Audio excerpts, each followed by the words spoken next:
Hello, love. I'm going to start by asking you a question. Where do you fear shining your light?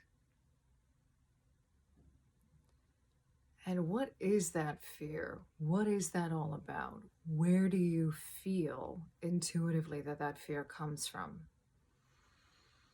I have a specific message that I want to share for those of you that identify as empaths, and especially around clarifying what I like to refer to as faulty empathy. And I call it faulty, and I use that word because as empaths, we are at fault when we misuse our empathy. And I'm not talking about this misuse at all in a way that is manipulative, because sometimes people's minds go right that way where they think it's like you being an empath is somehow, it's an oxymoron, right? What I mean here is you not taking full responsibility for the tremendous power that you have and the light that you have within you, and not allowing that light to shine freely outwards, okay? And I want to make totally crystal clear here that in this 3D incarnation, collectively, this is a huge journey that empaths are going through. And it's a journey that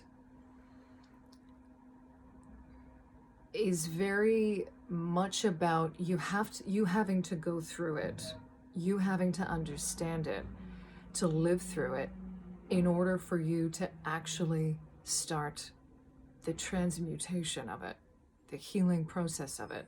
All right? So faulty empathy, where are you at fault? Where are you not fully stepping into your power? Where are you giving away your power?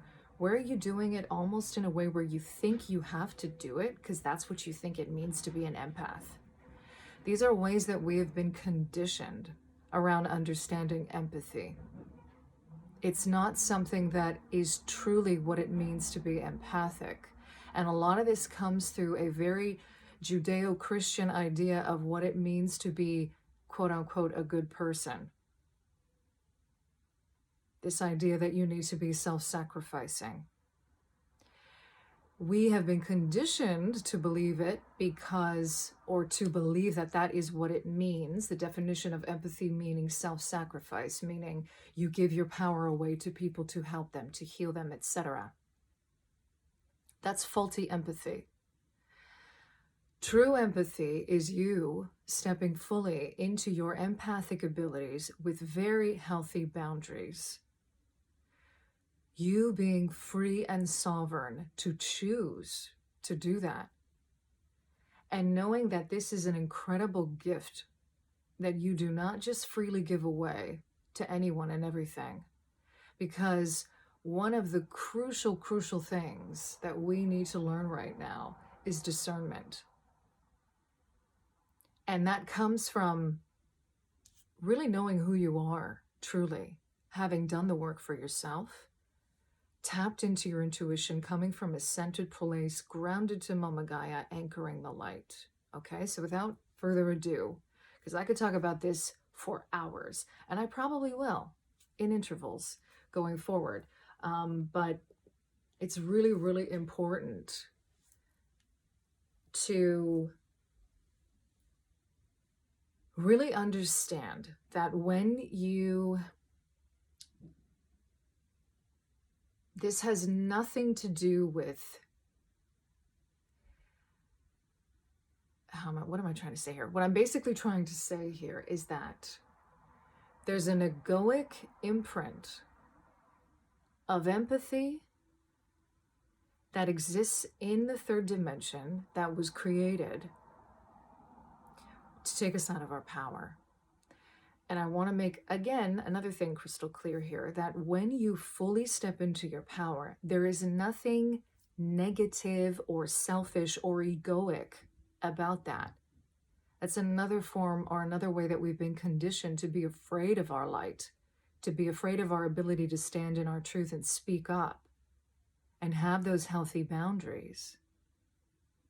And if you are questioning this right now and thinking, well, I don't really know, like, I mean, you have become so accustomed to feeling exhausted from, this is the only way I know how to be empathic, to give people my love. You need to take a deeper look at that, because it's very much parallel to victimhood consciousness. This idea that I want to be a good person, and in order for me to be a good person, people need to love me and like me, and agree with what I have to say. And it's like the flip side version of that, right? So when you are, feeling like you need to be good to everybody, where's that coming from? Is that really coming from deep within your soul? Like, is that truth for you? Or are you doing it because of it's some kind of an exchange? Because it can be the same thing, right? You can have an intention of wanting to be unconditionally loving. But where is that coming from? Is that coming from a place of truth and power, of centeredness, of being grounded in yourself, of your cup being full first? Or is that coming from a place of, the word that comes to mind here, is it transactional?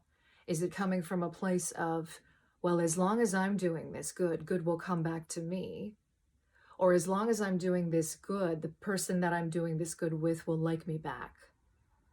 All right, I'm done.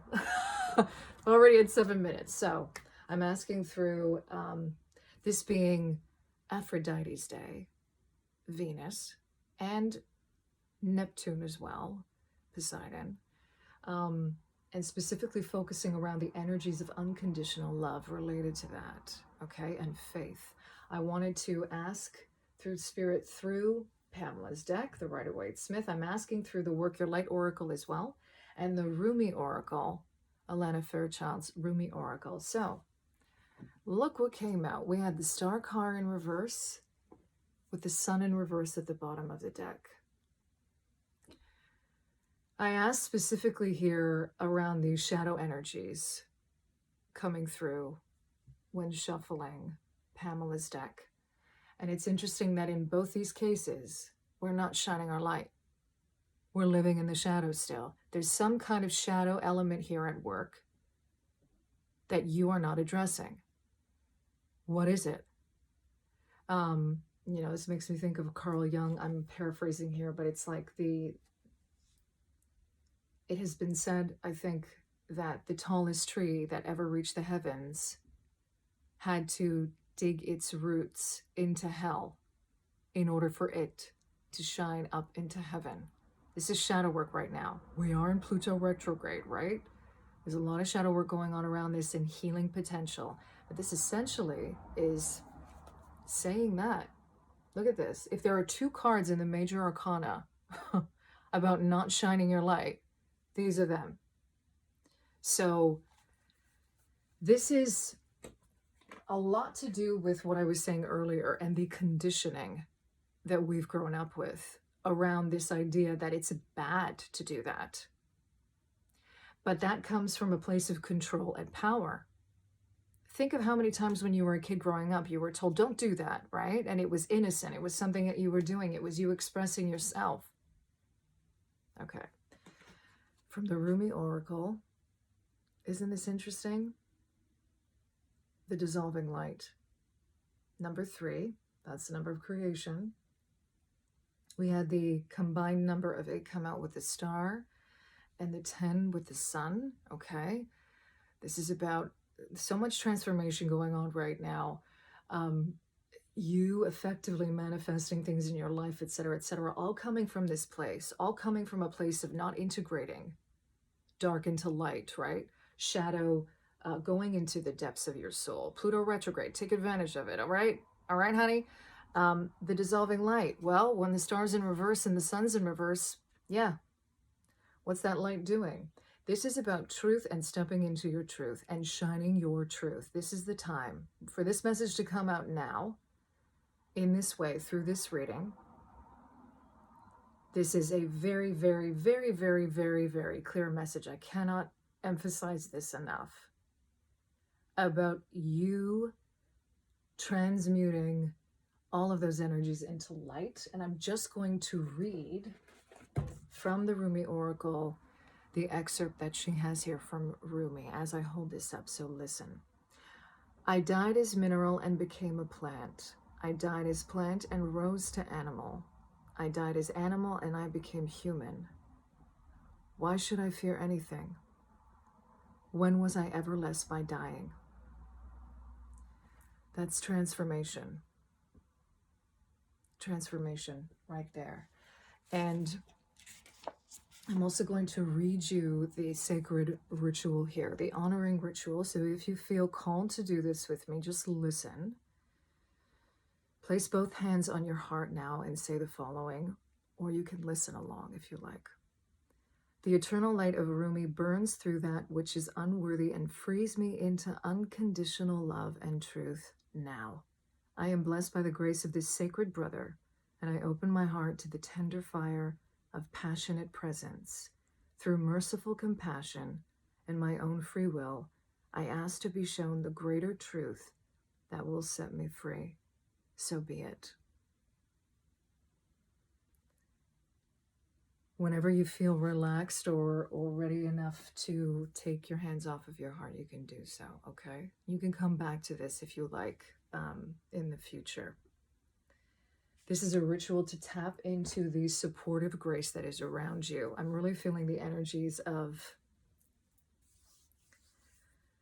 Mary Magdalene, the Mother Mary, coming through when I read that. And we also had the card number 7 coming through here, Blood Angel at the bottom of the deck. This is about you being supported fully. You getting another kind of wind beneath your wings, all right? So if those energies of Mary Magdalene, the Mother Mary, resonate for you, maybe, explore that and tap into that coming through this reading. From the Work Your Light Oracle, Birthing a New Age, I always kind of think of this as just like another confirmation of ascension coming through here, okay? So this faulty empathy is here for us to dissolve and transmute it, to birth a new age in understanding what that truly is. Birthing new creations, dreaming a new world into being. Can you imagine if every empath stepped into their power on Mama Gaia right now? That's a vision. That's food for thought. And we also had the sisterhood of the rose come through here. Remember that the rose is representative of the heart space, right? And beauty. And it's so fitting that these messages are all coming out on this day, right? Timely, but timeless, this reading. Beauty and devotion, priestess, mystic, and teacher. Okay? Now, this is an actual sisterhood. This is ancestral for some of you, and it's ancestral for all of humanity, right? That seeded the light. And the Divine Mother, Mother Mary, Mary Magdalene, they were all seeders of the light, right? The councils of light that came before us, the ascended masters that have come before us, all seeding the light, all right? So this is also about surrounding yourself with beauty, with the teachings of these masters that came from the heart space, and tapping into that energy. And at the bottom of the deck, we had protection. More confirmation here that you are protected by spirit, by the divine, your spirit guides, whatever resonates for you. You are protected in all of this. This is a process that we must all go through. I'm sending you so much love wherever you are. Thank you for being here.